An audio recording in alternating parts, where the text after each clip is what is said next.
Et oui, 5h08 sur Sud Radio, c'est l'heure de notre rendez-vous des experts de chez Métro, notre partenaire, premier fournisseur en France des restaurateurs indépendants. Et ce matin, on va parler d'un produit de fête. On va se faire plaisir. Bonjour Guillaume Bizet. Oui, bonjour Benjamin, bonjour à tous. Soyez le bienvenu sur Sud Radio. Alors vous êtes acheteur boucherie chez Métro et pour tout vous dire, je suis ravi de vous accueillir parce qu'on va parler d'un produit qui me tient à cœur, c'est le foie gras. Alors le foie gras, on connaît Guillaume, mais elle remonte à quand son histoire, cette tradition du foie gras ? Alors exactement, on va parler foie gras ce matin et plus particulièrement de comment choisir son foie gras pour les fêtes de fin d'année.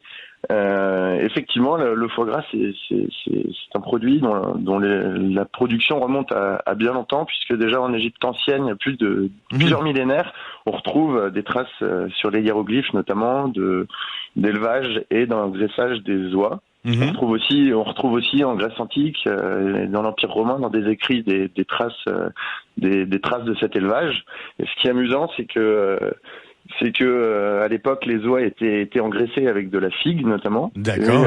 Et en fait c'est au mot latin ficatum, qui veut dire figue, qu'on doit le mot et l'étymologie du mot foie gras. Ah bah ok, voilà. Je sais pas, c'est surprenant. Voilà. Alors quand on parle de foie gras, on pense forcément au sud-ouest, mais ce n'est pas le seul bassin de production historiquement parlant. Alors effectivement, en France, il y a deux régions qui revendiquent un peu être les producteurs historiques de foie gras. Il y a l'Alsace et il y a le Sud-Ouest. Alors en fait, longtemps, c'est la communauté juive en Europe centrale qui a perpétué la tradition et l'élevage des palmipèdes. Ouais, d'accord. Et c'est eux qui ont instauré cet élevage en Alsace notamment. D'ailleurs, aujourd'hui, on retrouve toujours une forte production en Hongrie, en Bulgarie, historique, puisque implantée depuis parce que cette communauté était présente, bien sûr, là-bas depuis longtemps, c'est ça. C'est ça. Donc il y a l'Alsace et puis il y a le Sud-Ouest, parce que le Sud-Ouest, eux, quand Christophe Colomb ramène le maïs d'Amérique du Sud, et que sa culture se développe dans le Sud-Ouest, en parallèle, on voit apparaître le développement de l'élevage. Et aujourd'hui, très clairement, c'est la France qui est le premier producteur avec près de 80% de la production mondiale. Et le Sud-Ouest est de loin le premier bassin de production avec à peu près 3/4 de la production française. Donc 1-0 pour le Sud-Ouest face à l'Alsace, c'est ça? C'est ça, exactement. Alors, expliquez-nous un peu comment ça se passe au niveau du gavage. Ça dure combien de temps? Comment ça se passe à ce niveau-là? Donc les canards et les oies, c'est un petit peu différent. Oui. Aujourd'hui, la production elle est majoritairement sur le canard. Les canards, ils sont élevés 11 à 14 semaines et ils sont ensuite mis au gavage pendant 10 à 12 jours à raison de 2 repas par jour. Pour obtenir un foie gras de qualité. Ce qui est important, c'est bien entendu de prendre soin de ces animaux. Bien sûr. Puisqu'un animal qui est stressé ou qui est en mauvaise santé ne donnera pas un produit de qualité. Ça sera pas forcément. Bon. Voilà. Bien sûr. Vous avez parlé, il y a d'un côté le foie gras de canard et de l'autre le foie gras d'oie. C'est quoi les différences, les autres différences qu'on peut avoir aussi entre ces deux foie gras? Vous disiez que c'était le foie gras de canard qui était privilégié actuellement. C'est ça. Historiquement, la production était plutôt orientée sur l'oie. Depuis une quarantaine d'années, la production de canard s'est développée. Aujourd'hui, c'est deux produits très différents qui répondent à deux clientèles différentes aussi, puisque on est sur des niveaux de prix et des niveaux de qualité qui peuvent être le foie gras d'oie est plus cher en général. C'est ça. Le foie gras d'oie est plus cher que le foie gras de canard. Après, c'est une question de goût.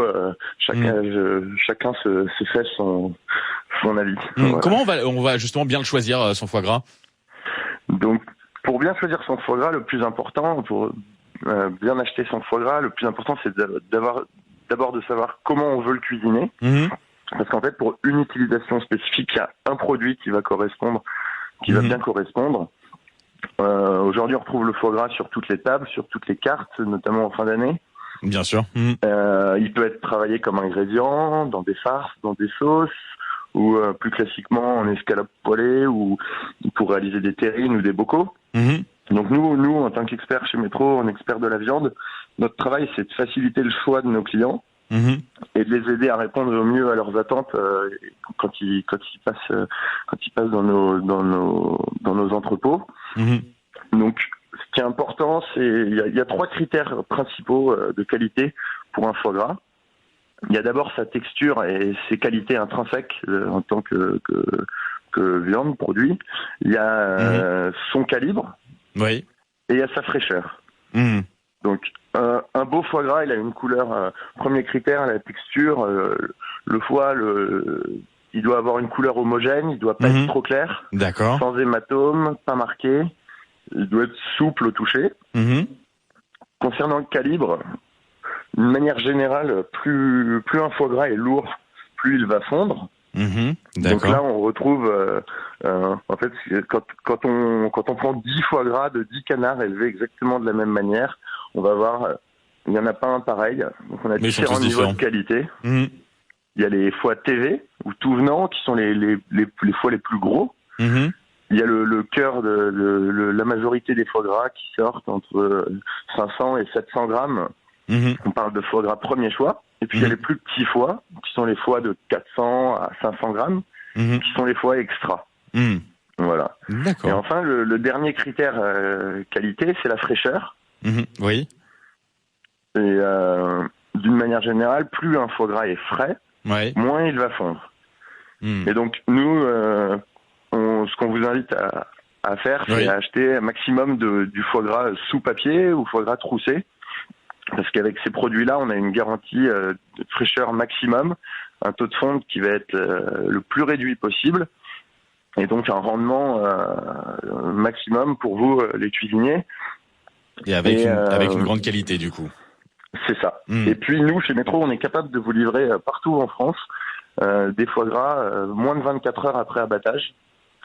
Et donc ça, c'est important de le savoir et faut pas hésiter à se rapprocher de vos interlocuteurs dans les entrepôts parce que cette garantie là. Voilà, on est grâce à vous, on est paré pour les fêtes de fin d'année. Merci à vous Guillaume Vizet d'avoir été en ligne avec nous ce matin et très bonne journée à vous. Je rappelle, vous êtes donc acheteur boucherie chez Métro, spécialiste du canard. Métro.